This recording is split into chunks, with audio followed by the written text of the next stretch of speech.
Derek Kirby. I live here in Springboro for about 7 years. Spent about 14 years with FedEx Freight, and currently Vice President of Operations with Dayton Freight. I have 2 children. One's a sophomore and one's a 7th grader. When I moved here, I never lived in an area where you had to vote levies in before. So the first renewal levy that I voted for that. I felt it was money that they had before, but the second levy they started talking about that, and it seemed all we got was negative news. Kind of what turned me off on the levy was all the doomsday scenarios, and it felt like arm twisting, being bullied a little bit, that if we don't pass the levy, this is going to happen. There wasn't communication coming out that was positive, that if we pass the levy, these are the positive things that are going to happen. It was all, if we don't pass the levy, these are the bad things that are going to happen. So in looking at how much we spent and how much we were taxed, I just didn't feel a levy was needed to be passed at that time. Early on, I didn't rule out that we didn't need one. I just didn't know.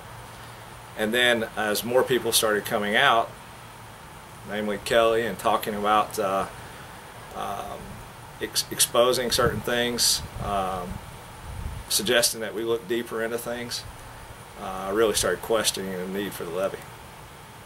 I don't think any business has left Springboro because of our inability to pass a levy. If business has left, it's due to where we are in the entire country from an economic standpoint. And I do think if I were opening a business here, I would feel better about it with the way we look at things now from an economic standpoint in our school system. I would have much more confidence in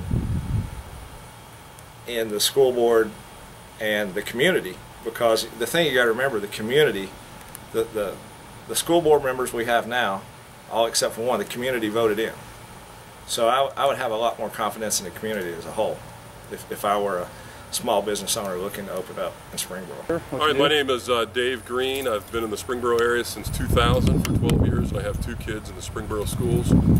My son is a 17-year-old junior, and my daughter is a 15-year-old sophomore. Well, actually, I was a pro-levy supporter until about 3 years ago, when we came up with our 4th levy, and basically I educated myself as to what was going on exactly in the community, and found that voting for the levy necessarily wasn't a good thing.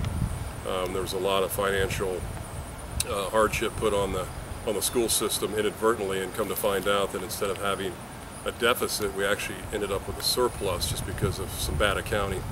And so since we've turned that around, I've changed my viewpoint. I used to rubber stamp every levy in the community, and since we've done some investigation, I'm in sales, my income's down 40%, so I became a lot more aware of what was going on in our system here, and finding out that there's some lack of accountability.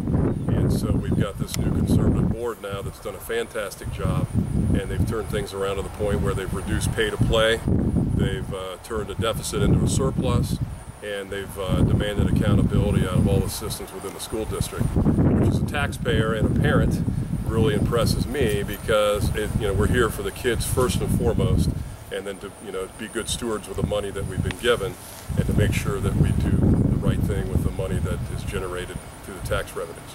So I've been very impressed. We haven't lost really anything. In fact, we've gained some things. As I said, the pay to play has been reduced almost in half, not quite in half. And having kids in sports and cheerleading, I have to bear the brunt of paying the pay to play, and so trying to reduce that is a great thing. And so I have nothing but good things to say about Kelly, David, and Jim, our conservative school board members, and what they've done here the last couple of years. And first and foremost, the last probably 8 months, they've really turned things around. And so just having that fiscal accountability and making sure they're doing right by the taxpayer and the students, and the priority of having students first is a priority that we should all support. And I think that's what they've done here very well in the last several months and the last couple of years. At first, the community was struggling with it because they felt like the school board was turning on the teachers, but that's not it at all. They're very pro-teacher. It's just that we have to be responsible with benefits and some of the fringe benefits they were getting and things like that, and making sure that it's equitable and there's parity compared to the rest of the community. The issue we've had here is a lot of people have lost their homes, a lot of people have lost jobs, just like all across the country. It's not just here. And this is actually a microcosm of what's been going on across the country. So there has to be some parity where there's got to be some give and take. The taxpayers' incomes are down, so we can't expect them to contribute additional income to the revenue stream when their incomes are down. So that's when I became more aware of what was going on. Was when my income was reduced. I started looking around. 2 years ago, when we went for this renewal levy, my wife and I actually had a huge debate. She wanted to put the sign in the yard, and I kept jerking it out, putting it in the garage. And we kind of had an internal debate over whether or not it was appropriate to be voting for a levy when everybody's incomes are hitting the skids. And so I just said, no, I'm not doing it anymore. And I kind of, got involved, got to meet Kelly, and started going to some of the meetings and got more involved and realized that the rubber stamping method of just approving every levy that came up was not really doing anybody any good, except for the people that would benefit financially, not the students, not the taxpayer, but there's certain groups that would benefit by those increases in revenue. And the saying is it's for the kids, right? Well, it wasn't really for the kids.